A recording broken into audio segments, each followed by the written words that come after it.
क्या आप नेबुला के बारे में जानते हैं? आखिर ये नेबुला क्या होते हैं और ये कैसे बनते हैं? नेबुला, जिसे हिंदी में निहारिका के नाम से जाना जाता है, यह आपको कलरफुल कलाकृति की तरह लग सकते हैं, लेकिन यह वास्तव में अंतरिक्ष में मौजूद धूल और गैस के एक विशाल बादल होते हैं। और इस विशाल बादल में धूल और गैस के अलावा हाइड्रोजन, हीलियम जैसे गैसें भी उपस्थित होते हैं। नेबुला पृथ्वी से बहुत दूर है और हम नहीं जानते हैं कि वे कैसे दिखते हैं, क्योंकि वैज्ञानिक उनकी तस्वीरें खींचने के लिए शक्तिशाली दूरबीनों का इस्तेमाल करते हैं। एक नेबुला कई अलग अलग रूप और आकार ले सकती है।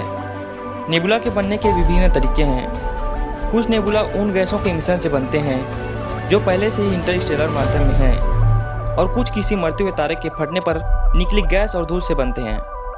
नेबुला को स्टार नर्सरी भी कहा जाता है, क्योंकि यहाँ लाखों स्टार जन्म लेते हैं। आइए जानते हैं नेबुला से तारे कैसे बनते हैं। नेबुला बहुत फैले हुए धूल के कणों और गैसों से बनी होती है, ज़्यादातर हाइड्रोजन और हीलियम से। गुरुत्वाकर्षण नेबुला के अंदर धूल और गैस के गुच्छों को एक साथ खींचना शुरू कर देता है।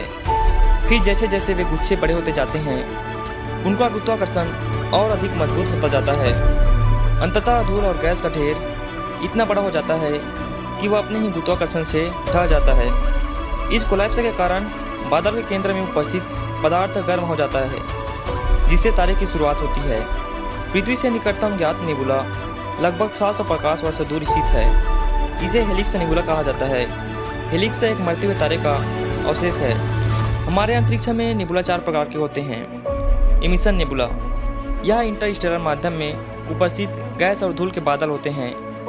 इन्हें सबसे सुंदर और रंग बिरंगी नेबुला माना जाता है, जिसका कारण होते हैं नेबुला में मौजूद आयोनाइज्ड गैस, जो अलग अलग वेवलेंथ के लाइट इमिट करते हैं। इस बादल का एवरेज तापमान 10,000 केल्विन तक होता है। प्लैनेटरी नेबुला, दूसरे प्रकार के नेबुला को प्लैनेटरी नेबुला के नाम से जाना जाता है। इस तरह के नेबुला का जन्म उस समय होता है जब कोई तारा अपना सारा फ्यूल जलाकर एक वाइट डॉर्फ में बदल जाता है। तब भारी मात्रा में गैस और धूल के बादल इमिट करता है।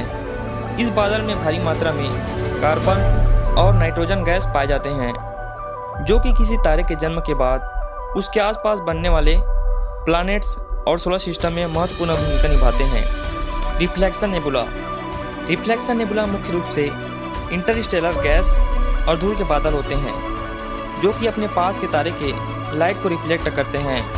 ये तारे इतने गर्म नहीं होते हैं कि वे अपने पास मौजूद गैस और धूल के बादल को आयोनाइज कर पाए। इस कारण ये बादल कोई भी लाइट इमिट नहीं करते हैं। ये मुख्य रूप से नीले नजर आते हैं। नेबुला में मौजूद बादल मुख्य रूप से कार्बन कंपाउंड्स, निकल कंपाउंड्स से मिलकर बने होते हैं, जो स्टार की लाइट को बेहद ही आसानी से रिफ्लेक्ट करते हैं।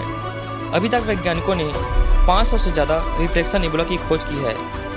Dark nebula, dark nebula Interstellar बादल होते हैं, जो बेहद ही घने गैस और धूल से बने होते हैं, जिसके कारण ये अपने पीछे मौजूद ऑब्जेक्ट के प्रकाश को अपने पार नहीं जाने देते। डार्क नेबुला का एवरेज तापमान 10 से 100 केल्विन तक होता है।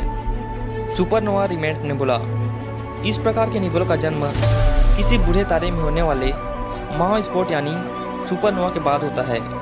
जब किसी तारे का फ्यूल खत्म हो जाता है, तब उसमें एक महाविस्फोट यानी कि सुपरनोवा होता है, जिसमें भारी मात्रा में गैस और धूल निकलते हैं, जो कि समय के साथ एक नेबुला का आकार ले लेते हैं।